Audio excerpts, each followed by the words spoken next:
Consommation et arrêt du tabac, un arrêt définitif qui en vaut la peine. Les risques de maladies et de mort liés au tabac augmentent avec le nombre de cigarettes fumées par jour et avec la durée de consommation. Les conséquences du tabagisme sont graves. Il est en cause dans 25 à 30% des morts par cancer en Europe, en particulier le cancer du poumon, de la bouche, de la gorge et de la vessie.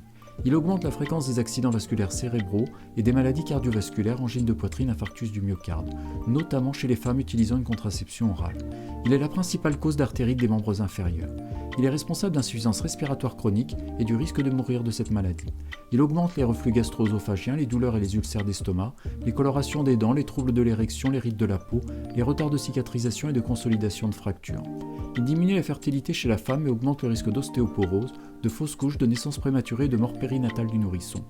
Il expose les enfants à la fumée de tabac et développe chez eux des infections respiratoires, des otites et des crises d'asthme. Les bienfaits de l'arrêt du tabac jour après jour. Après 20 minutes, le rythme cardiaque et la circulation sanguine s'améliorent. Après 8 heures, le taux de monoxyde de carbone dans le sang diminue et la quantité d'oxygène dans le sang est à nouveau normale.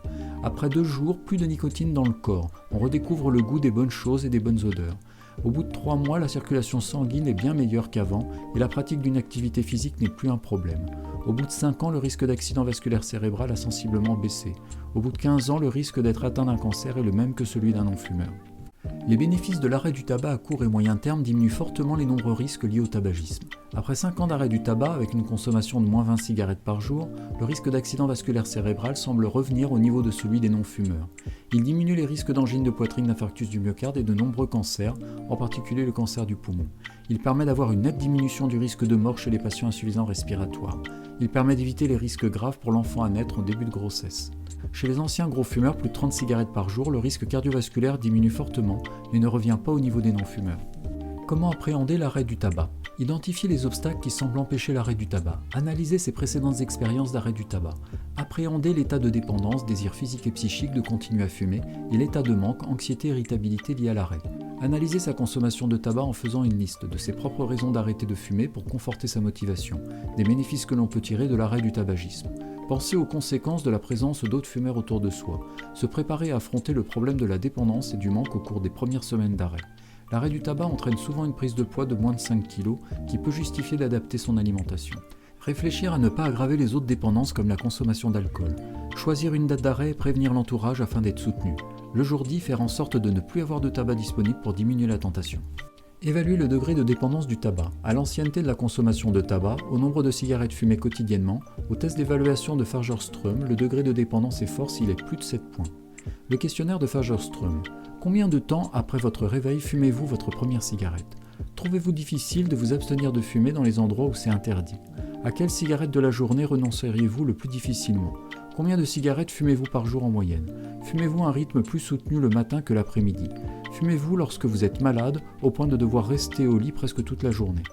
Les aides à l'arrêt du tabac. L'acupuncture et l'hypnose sont parfois proposées pour arrêter de fumer le tabac sans preuve solide de leur efficacité. Un soutien psychologique est une aide pour modifier ses comportements. Les thérapies cognitives ou comportementales sont une forme d'aide psychologique pour modifier ses comportements vis-à-vis du tabac. Il est recommandé de chercher aussi un soutien dans son entourage. La prise de nicotine en patch, en gomme ou par e-cigarette est éventuellement utile sur une période limitée, est le traitement le mieux évalué chez les fumeurs dont la consommation est plus de 15 cigarettes par jour. Par contre, chez les fumeurs consommant moins de 15 cigarettes par jour, son efficacité est mal démontrée. Il ne semble pas augmenter le risque de maladies cardiaques graves. Il semble retarder la prise de poids, il doit être adapté à la consommation quotidienne de cigarettes et au niveau de dépendance de nicotine, référence au test d'évaluation de Fagerström.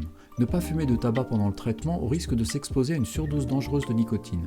Les effets indésirables de la nicotine sont des troubles digestifs, des sensations de vertige. Les signes de surdosage de la nicotine sont des sueurs, une agitation, des palpitations, des maux de tête, des vomissements ou diarrhée. Chez les enfants, la nicotine peut provoquer une intoxication grave, voire mortelle. Veuillez à tenir hors de portée des enfants vos patchs ou recharges de nicotine et retournez les patchs usagés à la pharmacie. Le traitement par patch ou timbre de nicotine s'applique sur la peau et diffuse lentement la nicotine à travers la peau. Le traitement par des gommes font partie des formes orales de substituts nicotiniques. Elles sont particulièrement indiquées pour lutter contre les envies ponctuelles de tabac. La cigarette électronique e-cigarette ou vapoteuse transforme une solution en aérosol à inhaler. Elle est plus efficace que les substituts nicotiniques médicamenteux, patch, gomme ou autres, mais la composition de la solution est variable et incertaine avec moins de contrôle sur leur composition. Il existe de nombreuses incertitudes sur les effets indésirables des cigarettes électroniques, en particulier sur un plausible risque accru d'affections respiratoires chroniques. Entraîne un usage prolongé beaucoup plus fréquent qu'avec les substituts nicotiniques médicamenteux. Une option à la nicotine est la varinicline, d'efficacité assez proche de la nicotine. C'est un agoniste partiel des récepteurs nicotiniques du système nerveux central et se présente sous forme de comprimé. Est indiquée en deuxième intention dans le sevrage tabagique chez les adultes ayant une forte dépendance au tabac.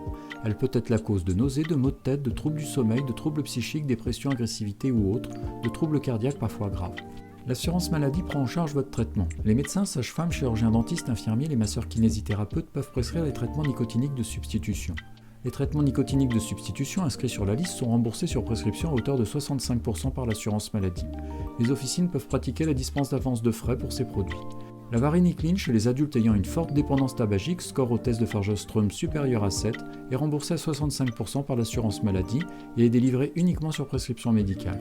Contrairement aux substituts nicotiniques, la varinicline est contre-indiquée chez les femmes enceintes et non recommandée chez les femmes qui allaitent. Vous avez aimé? Likez et abonnez-vous à Dr No, disponible aussi sur YouTube.